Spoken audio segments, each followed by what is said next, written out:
Elimde götürdüm yıllar boyu bu sevgi derdini. Gözlerimde gördüm sevgini canım, sevip bilmedim her kimi. Elimde götürdüm yıllar boyu bu sevgi derdini. Gözlerimde gördüm sevgini canım, sevip bilmedim her kimi. Canım ağırak sesin eştimde bollum bana yakımı.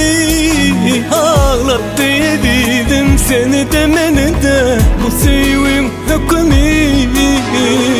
Canım ağırak sesin eştimde bollum bana yakımı. Her seher oyansam yanımda yali, senin için arzulu.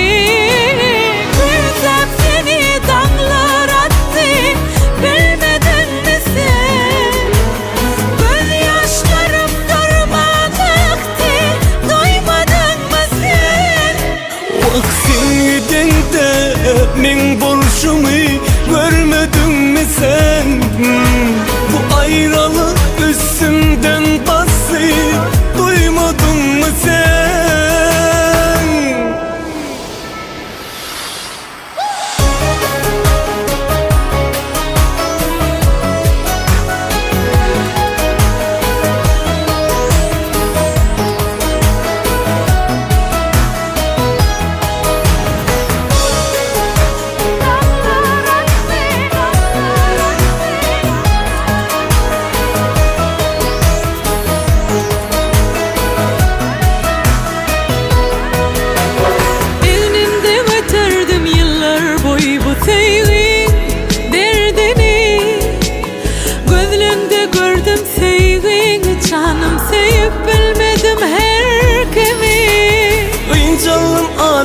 Sesin eştimde bollum ana yakımı.